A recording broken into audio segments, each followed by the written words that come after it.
Hello and welcome to Fueling Around with me, Jason Plato, and my very own, well, I'm reading the script, he says blue sky, but I'm changing it, to my very own Mr. Hayes. It's Dave Vitti. Now, Fueling Around is powered by Adrian Flux. As the UK's largest specialist insurance broker, Adrian Flux will tailor a quote to your exact needs and help you save your money on your car, your bike, or even your home insurance. So then, Dave, how the devil are you? I'm all right, actually. I'm a little bit perturbed by the fact that we're only a couple of weeks away from Christmas already, and I've got that anxiety that I get at this time of year where I don't really know what I need to do and for whom and what it's going to cost, and I'm just sort of at that point now. I know what you need to do is get that credit card, which is gathering dust, and spend it like a Catherine wheel, mate. I know. I just don't like this time of year. It just reminds me of just sort of standing aimlessly in shopping centres like Brent Cross thinking, I don't really know what I'm buying. I don't even know who I'm buying for. And it's just... time is marching on. Well, guess where I should have been today, but man, I think I'm out of it. I think I've got out of it. Hang on. I don't think, and this is nothing to do with our guests waiting in the wings, I don't think you're allowed legally to say where you should be today, are you? Yeah, might have a very good point. So I won't. Well, I'm meant to be doing jury service, but I'm not. I've managed to get out of it, which is great. But I'd like to do it though, but not now. Is that the official answer? You'd like to do it? Anyway, this week we've got a double bill. Mm-hmm. Not one, but two guests. And these two people are married to each other in a husband and wife kind of way. Yeah. If they ever joined forces for some music and grill work, I think we could call them the Texas Barbecue. It is, of course, Sharleen Spiteri and Bryn Williams. Hi, girls and boys. How are you? Hello. How you doing? Hello. Hello, and welcome. Thanking you. Last time we were together, Sharleen, we were in some rain-soaked venue up in the north called Carfest. Yeah. Was it a Jag? I don't know. All I remember is that I fell out your car. Literally, you drove me around the track, and I was hanging onto the ground for grim death, thinking, please don't make the vomit come out of my body, literally in front of all these people that are watching me crawling across the track on my hands and knees. Was it that bad? It was that bad. Oh, God. Must be worse than me, Jason. Honest to God, I am the most car sick person on the planet. Are you? Bryn, are you a bit racy behind the wheel? I like a bit of a race, yes. Do you? And how does that go down with her indoors? Slow down. I don't mind driving fast.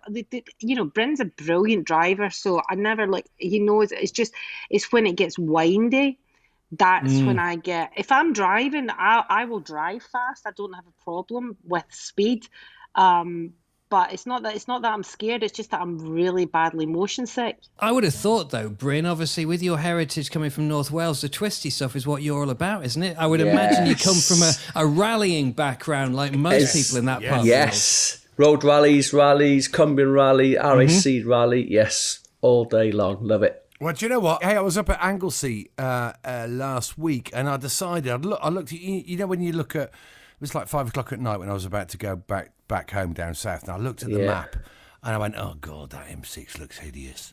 So I thought, do you know what? I'm going to go right across the top, and I went over the Betsy Coed Road all the way. A5. Oh my God, what a road! What a road! Well, that's off the Evo Triangle, isn't it? The famous Evo Triangle. Okay. As you go past Betsy Coed, 20 miles south of there, if you turn left, you've got the Cloconog Forest, and that's where the Evo Triangle is. It's unbelievable, isn't it? Yeah, great roads. Really good roads. Yeah. I love those situations, when you've got a journey to do and you've got plenty of time. A bit like that. You kind of think, I haven't got to be there in 2 hours. I haven't got to be there in 3 hours. I'm going to spend the whole day and just really enjoy the drive. And that's one of those, isn't it? Yeah, I think for me, a car's not something to get from A to B. A car is about enjoyment, the smell, the feel. You get to know the car. So, obviously, Jason, you must be around the Anglesey track, were you? Yes, exactly. Yeah. Yeah, fantastic. Yeah, good track. Yeah, it is. It's great, isn't it? Yeah, good. Although I was so looking forward to this day because I was doing some film for Fifth Gear, and it's an epic car that we were testing. It's the new Ferrari SF90, which is 1,000 horsepower, fastest thing they've ever driven, or they've ever made. And do you know what? The long ride, I was looking at the weather forecast and trying to predict it for weeks. And and Wet, honest to God, wet. all the way up there, and I left on a Sunday night, and I don't know if you're anything like me, but I'm thinking of Sunday night. I just watch, and it was the Grand Prix was on. I thought I just watch this. So I was late leaving, and I got about an hour and a half where I thought I can't drive no more. So I stopped at a hotel, and then got up in the morning, and the weather was lovely, and it was lovely, and it was lovely until 3 miles away, and I drove into this like cloud, and it just never stopped raining all day. You go over the bridge and it starts raining, doesn't it? Yeah, do you know what? It was like literally just over that bridge. There's a reason why it's so green and lush, isn't there? Exactly. Yeah, exactly. We're not short on water, put it that way. Oh, So, new album, an unbelievable 33 years since the first one. Is that right? Oh, no. Yeah, 89. 89 was the first Texas album. It's been a long time. Oh my God, that's incredible. I can't believe it when you give figures like that. I know, it's weird. To me, when you sort of say 20 years ago or something, I still think I'm in the 80s. And I can't believe that you put dates in the 90s and you kind of go, no, that was 25 years ago. I know. It's just terrifying. No, it's weird. But Sharleen, a fantastic career, 33, 34 years going, and then back on tour next year, I believe. Yeah, we start a new tour in February. Very beginning of February, we start on the British tour, and then that goes into Europe, which then goes into America, and we were supposed to be in Australia and New Zealand in January, but that has been cancelled because, obviously we know with COVID and travel and this, that, the next thing.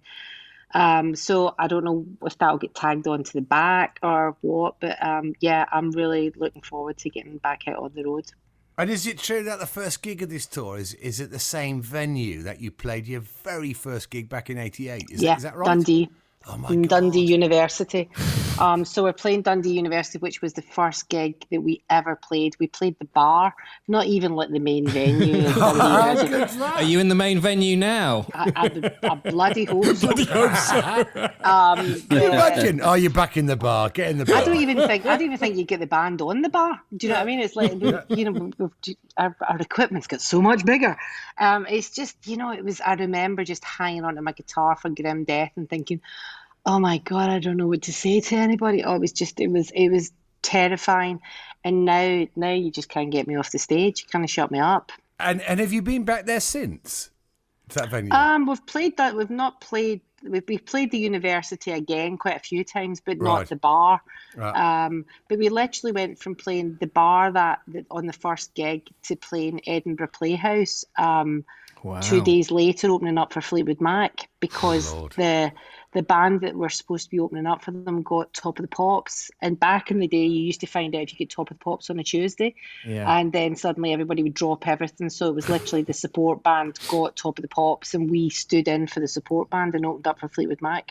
Wow. How cool, eh? It was good. That's brilliant. And presumably then, this tour next year is this one that's been on and off for the last, 2 years almost? Yeah, it's been you're doing it, you're not doing it, you're doing it, you're not doing it, you're doing it. It's been one of those. But then we just kind of, it's like everybody's done it. You just bite the bullet and you go, do you know what, move it to 2022 because we're just going to keep moving this the way things are going. And Bryn, are you going to be out on the road at all next year, or do you have to stay at home and do the washing up and stuff? I stay home and do the washing up. No, being a restaurateur, you're always on the move, always on the go. I've got a restaurant out in Switzerland, so I'm travelling quite a bit out there. And there could be another one in Saas-Fee at the end of next year as well. So always on the move. But obviously, after COVID, it was quite nice to do nothing for a bit, as a chef. I bet it's great to be back though, eh? To be open and I bet it's just the best. Absolutely love it. Yeah, it's a bit just back into the kitchen, back where you love to do. Yeah. It doesn't matter what you love. If you love something, it's the best feeling ever. Well, you see, for both of you then, it's all come round. You're all back doing what you do, both performing of sorts, I suppose, Bryn. Are you performing in the kitchen? Well, behind closed doors, yeah, I'd say, yeah. So what I want to know is, who does the cooking at home? Me. Sharleen. Wow, really, Sharleen? There's not even an argument. Do you love it?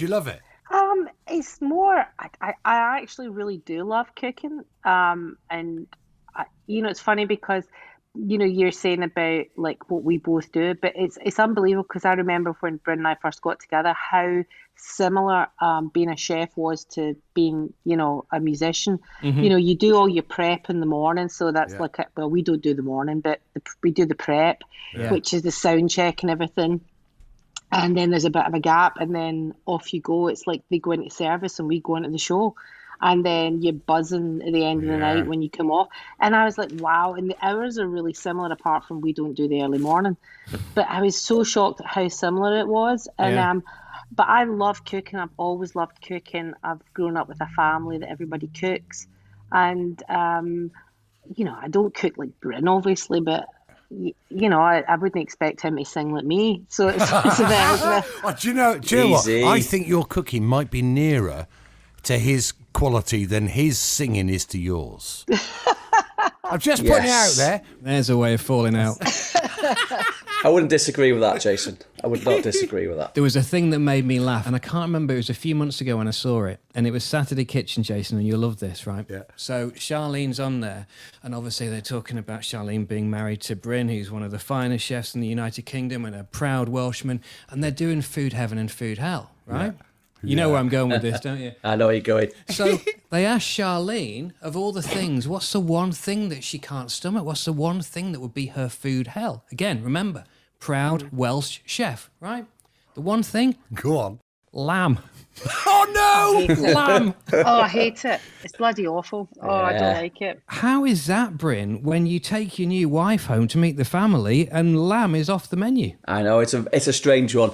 Being a Welshman, you're always... eating lamb, it's a staple in Wales kind of thing. Sunday roast, a Wednesday roast, wherever you got shepherd's pie. But when Sharleen goes, no, I don't like lamb, I was like, oh, it's going to be tricky. I did cook. I did cook deal breaker. Yeah, but I did cook your recipe. I cooked Bryn's lamb recipe, and apparently I do it very, very well. He does this amazing leg of lamb on a bed of potatoes, and all the juices run out of that into the potatoes. And I've cooked that for the family. I didn't eat it, but yeah, I cooked it. Sounds good. I'll let a little secret out now, which probably will get me into all number of trouble. But my wife's dad is originally from Iraq, and he obviously he's a lamb eater. But we get invited there round for Sunday lunch quite often, but often we have to go, do you know what? We just can't make it today. I've never known a man who loves entertainers so much, who loves his lamb, he just puts it in a volcano and it's absolutely destroyed. Cooks it to death. It's tasty, but there's nothing that comes out of it if you squeeze it through a press. No juices, no nothing. Do you think I'm in trouble? I like it better like that. Do you? I could do it like that. Yeah, I could do it like that. Does he rub loads of spices and everything in it? And does he because that's kind of like, I can eat it when it's done in some kind of like Middle Eastern way or something like that. I'll eat it then, but I will not, like when there's pomegranate and everything in it and stuff like that. I'll eat it no problem. Well, I say no problem, but push comes to shove, I could eat it. But it's just straight lamb. I'm like, nah, it tastes like fag ash to me. Right, on that note, I think we should talk cars, shouldn't we, Jason? Yeah, I think we should. Change subject. Fagash lamb and pomegranates. Let's get the hell out of it. I think I met Fagash lamb once, a gig in Swansea. Right, anyway, let us move on. It is a car podcast after all. We need to find out about your early car memories. Obviously, there's both of you, and we want to flip back between the two of you. So ladies first. Sharleen, tell me about the early car memories. What was the first thing you think of when people ask you about cars as a kid? I think of my granddad, and I think of his car, and that was a Riley Pathfinder. Ooh. And it had a big bench seat. My gran used to sit in the front with a giant slipper. She just had this one big zip thing that she would put, and there was also, I used to love in the back seat because it had the little arm that comes out and folds down. And I used to love, because back then, you were allowed to sit on top of things. Oh, you'd sit on it to get extra view. Yeah, to get a little bit of height. And I was we being car sick. So I was always allowed to sit in the front, but because I was car sick, I used to sit on that, and it used to take me up a little bit higher and I'd be fine. So that is what I think. I mean, I can remember the smell to this day. I remember all the wood inside it, and it was just a beautiful car. And my granddad loved these cars. That's like my very first memory of going to Carbeth, up to my granny granddad's little hut. We used to fish with little fishing nets and stuff like that, and I just loved getting in that car. How great is that? What a lovely story. But how good were bench seats? Why don't we have those now? Weren't they good? I love bench seats. I love anything with a bench seat. I literally go and let's get a bench seat. That's what I'll have. How about you, Bryn? The first memories. One of three boys, so squeezed in the back of a Mini Clubman, driving around North Wales, in the early 80s. Mum and Dad. My dad was an absolute Mini fanatic, and he still is to this day. Oh, So wow. sitting in a Mini, always fighting who's not sitting in the middle. That was the biggest thing, arguments, fighting. First cars, Bryn, what was the first car you ever had? The first car I ever had was, you've touched on it, road rallies, and all the rest of it. So I got a Mini Clubman 1340. So it was bored out for 1275, A+ engine, on a Weber. 3-in-1 exhaust? Yes, it was, yeah. Good lad. And the car had done the Cambrian Rally. So a full cage, a potty light in it, all the rest of it. So with my dad being absolute Mini nut, he said, I was grass tracking at this point. So he goes, I got a car for you, but we need to fix something else first. So my dad being a mechanic, he goes, right, there's an Escort gear in a farm. The fella says he wants us to get rid of it. I think it's knackered. We'll go and have a look at it. So I remember going to this barn with my dad. He turned the plugs off, turned the plugs out, turned it over, a bit of water comes out, right, plugs back in, head gasket gone, fine. Goes back to the farm, it's knackered, it's not, we'll give you 50 quid for it or something ridiculous like that. Take it home, get it all fixed. And my dad swapped it for this Mini 1340, and that was my first car at 17. I absolutely loved it. Right, I bet you wish you still had that now. That'd be a cracker. Do you know what? Yes. Is that in one of your extra special garages? No, it's not. I sold it, but I should have kept it. Should have absolutely kept it. Yeah. Sharleen, first car? Mine was a Volkswagen Golf. Okay. I got a Golf, and I was in Texas by this point. I was 19, and I went to the garage and bought a brand new Golf, and I was chuffed to bits. It was my first car, and oh my God, I loved that car. The thing that really sticks in my mind is it didn't have power steering. Yeah. Man, when I used to park that, I swear to God, I was like Popeye. It's like I was like, Jesus Christ. But yeah, I loved that car. I went everywhere in it. Just that feeling of, getting your first car and the freedom that you suddenly that's literally on your doorstep of just, you wanted to visit everybody. You're like, don't worry, I'll come and see you. I'll drive. I'll come to you. Like anybody you knew that was far away, you were like, I'll come and visit you. Anyone need any milk? There's a lovely milk shop 40 miles away. Yeah, exactly. You just wanted to drive everywhere, and I used to I just loved that car so much. That was my first car. So that would have been a Mark 1 then?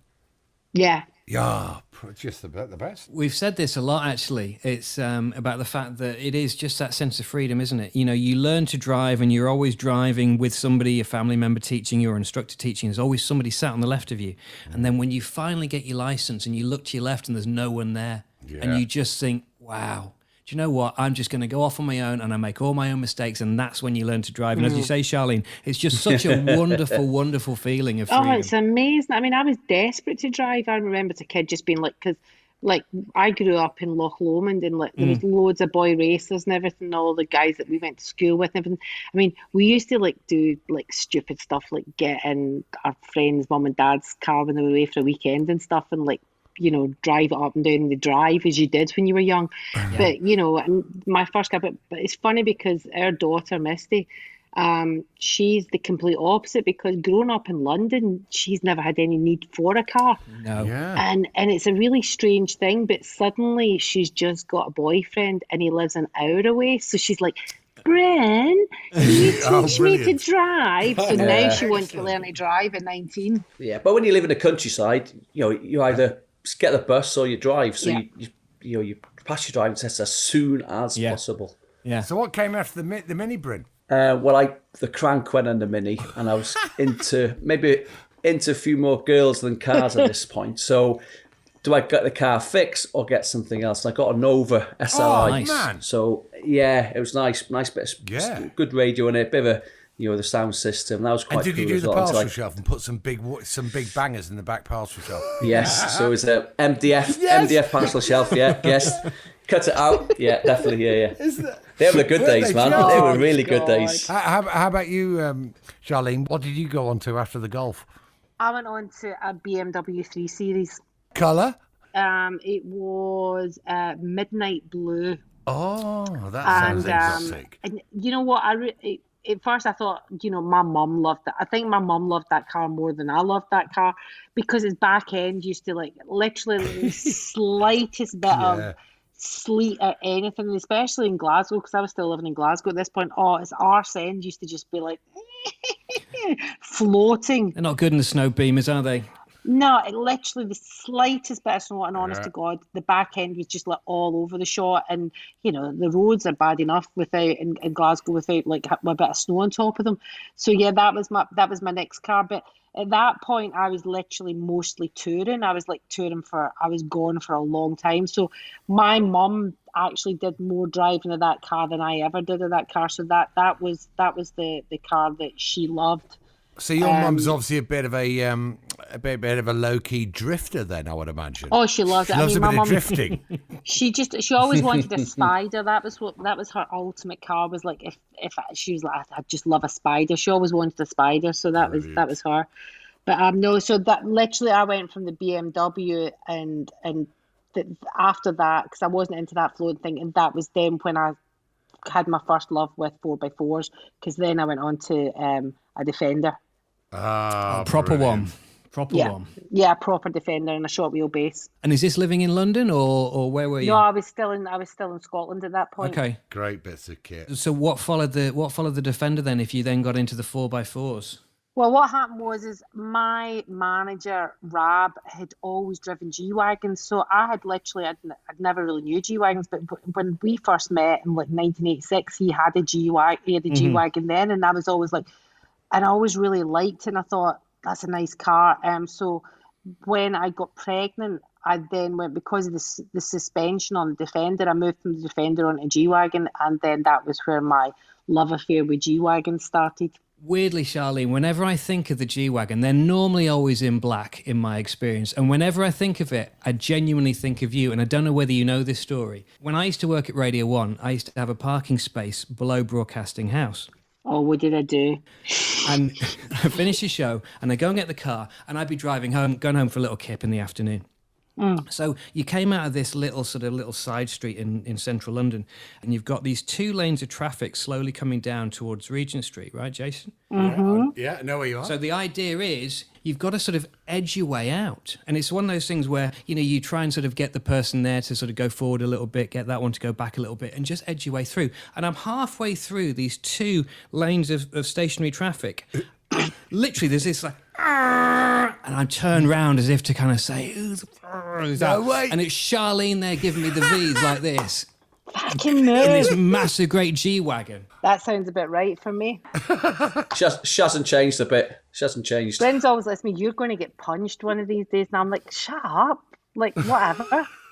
Probably. So you're still into the G-Wagons now, though, Sharleen? You still like them now? I literally just sold my G-Wagon because she was old, and she just turned into a money pit. Yeah. Have you driven a new one? I've driven a new one. What do you think? It's quite different, isn't it? It's very different, and it's very different as in space-wise inside. Because my G-Wagon just seemed like it was gigantic inside. Yeah. But and the old one, I had all the wood and everything in it, which was really lovely.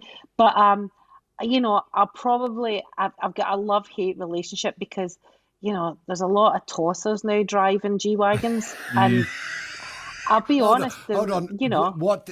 Let me decipher that. You said what? You were in there in the early days before they got tossy. Yeah, well, it's not that. It's just you kind of go, oh, it's turned into a bit of a yummy mummy car now, and I'm a bit nah, I don't want to drive it just now. So I get rid of mine, and then I go through love-hate moments with it, as Bryn knows, where today we were walking down the street and two drove by, and I can hear them. I can let them. I was like, oh, and I will get another one, but I got rid of my car in London, so I don't need a car in London anymore. And I was just kind of like, I don't know what I want to do. I don't know what car I want. I can't make up my mind. But I know I'll end up with a G-Wagon. Hey, you know they're making an electric one? Yeah, that's what I'll wait for that. That's the thing. I saw it a few weeks ago back at the Munich Electric G-Wagon? Electric G-Wagon, I kid you not. It looks great. Is it beautiful? Yeah, it looks really cool, actually. Really cool. They're just that's Bryn knows. I either like a car that looks like a box or a car that looks like a bubble. I don't do long cars. There's nothing attractive about them to me at all. I just go, oh no, I don't like that. That's really long and thin and looks like a shark. It just doesn't work. Well, it leads us quite nicely on to, Sharleen, out of all the motors that you've had, and we need to catch up on your car history in a second, Bryn, but out of all the cars you've had, I think there is a connection here. What's the favourite in your motoring lineage? My G-Wagon. Really? Yeah. I mean, I must admit, I have a Morris Traveller as well, which Bryn brought me for Christmas a good few years ago. Wow. That's what I thought you were going to say. Is it? No, my Morris. Well, no, because the G-Wagon and my everyday car is my G-Wagon. My Morris Traveller is like, because this is why I brought it in. My Morris Traveller is my baby. That's my Moggy. Because that car, it's literally like a hug. You know, when it's literally like, people see it. It's like our dog. We've got a little Welsh Terrier, and people stop in the street and go, oh God, like there's those old fashioned dogs. And whenever we drive in my Morris Traveller, because we don't take it out in the rain, because she's very precious. Well, she's wood for starters. Yeah, she's wood. And basically, people stop and smile and point, and even little kids that have never seen one before, because it's literally looks like a car that is like a car you would draw, you know. And I really love my Moggy. She's just a beautiful car. Wow, it's a great car. Great car. And as you say, cars of that age, it's the smells, isn't it? You know, the leather inside, the wood. Yeah. I mean, they bear no resemblance to a modern vehicle, do they? Exactly. The thinness of the steering wheel, just the way it feels going through your hands, and the effort that you need, the effort that you put into driving it in comparison to what you would do with a modern car. See, modern cars are not going to smell like old cars in 20 years' time, are they? 10 years' time, No. 50. They're just not going to smell that way, are they? Bryn, where do we go after the Nova then? We need to have a little bit of a catch-up on your motoring history. Well, the Nova I had for a couple of years, crashed it like we all did. That's the only car I really crashed without jinxing anything. And then bought the Mini, and then moved to London. So I didn't have a car for about 15 years. As long as that? I left London, left North Wales for London, I was 20. And I think I didn't buy a car till at least 32, 33. And then I bought a Golf TDI, 1900 diesel Golf, turbo. Great car, really, really good car. I was going backwards and forwards from London to Wales quite a lot. And I used to sit in the motorway. It was just easy, do you know what I mean? Nice car to drive. Did you say a lad from Wales has bought a diesel? Yeah, I know. A rally lad from Wales has bought a diesel. Bought a diesel. I was thinking of the pennies, Jace. Lord. I was thinking of the pennies. So I had the Golf, got rid of that, and then restaurants came in, and then I bought myself a 911 Carrera 4S. Now we're talking. Yeah. And This is where it all changes. This is where it starts getting Yeah. Aren't they the best? Oh, a great car. So you know what? I was in Silverstone on Friday doing a Porsche day, and we got a Speedster.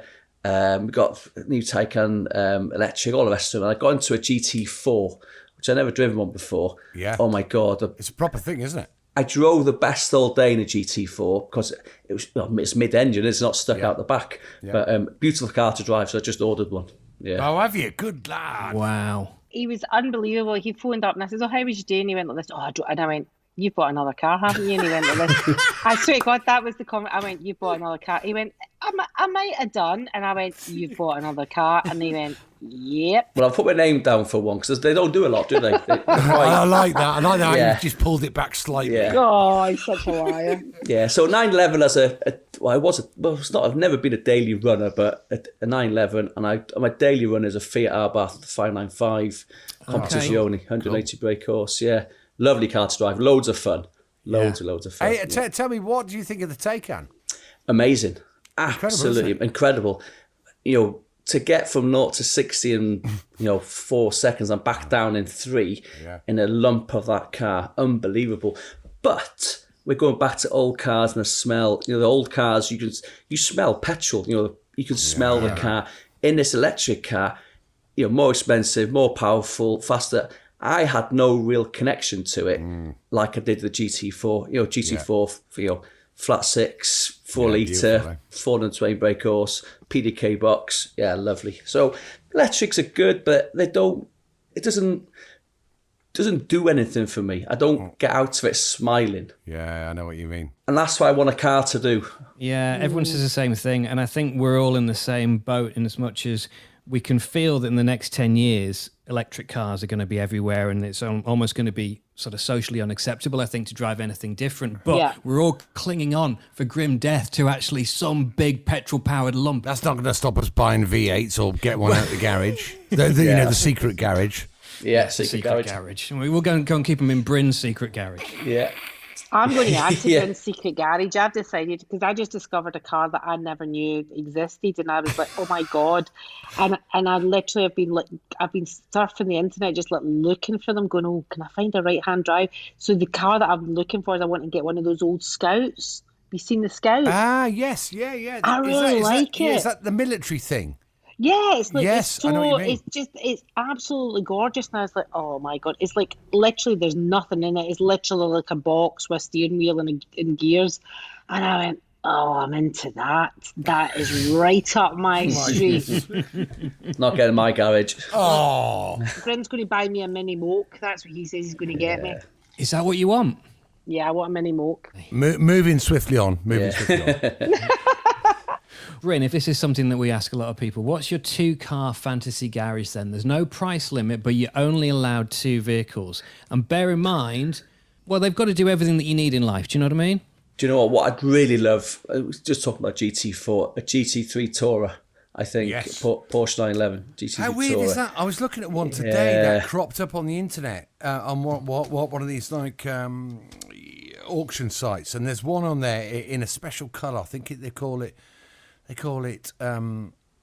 acid green. It's in, and it's a Touring. What a great bit of kit. Great car. Just without the spoiler, all the mod cons, no roll cage in it. You could really go from A to B in real pleasure, and you put your foot down, have a nice smell. So I think a GT3 Tourer would be one, and I don't know, maybe I like my old minis. Like I said before, I used to grass track when I was a kid from the age of 12 till I was 17. So I'm a bit of a mini nut. Yeah. I got a 1275 Cooper S, a bit like James Martin in his garage. I got one of them, a minivan and a mini pickup. Oh, have you? Got brilliant. Yeah, I got quite a few. So I would love a 1275 Clubman shape. Mini, the early 80s. But one of those 2 cars I'll be happy with. Right. This is probably, let's think who would make this. I think I know where this one's heading for, by the way. Right, so the biggest motoring mistake. I'm going to go for Bryn first. My biggest motoring mistake? Selling my Mini, my first ever car. That's got to be, I quite often look around on auction sites and classic car just to see if that Mini ever pops up again. Do you know what I mean? I know it's on the road because it's on DVL, but it's never been out, never been sold again. So if that ever came up, yeah. Charlene, how about you?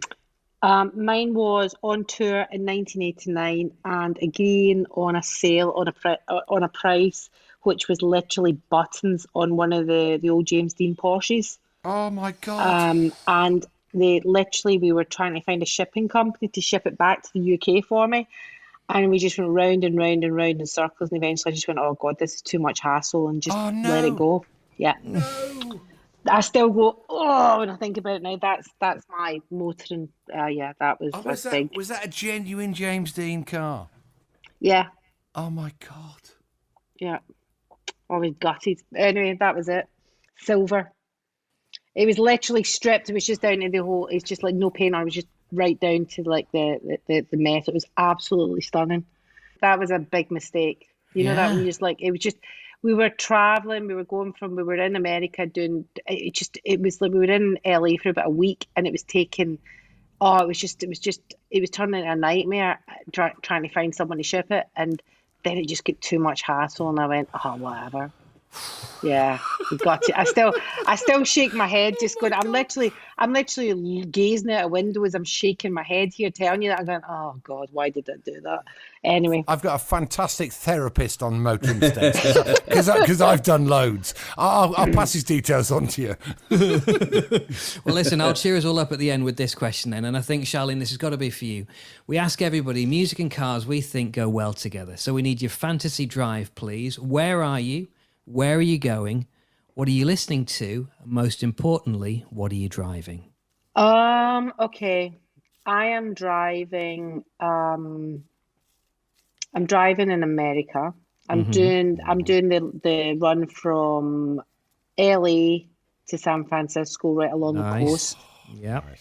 I'm like going back and forth on what I'm just trying to decide on the car here. I'm thinking my dream car to be doing it in is one of those big Woodies, you know, the old Woodies, the surfer cars. Yeah. Oh, yeah. One of those, all the windows down, and I've literally got Marvin Gaye and Tammy Terrell blasting,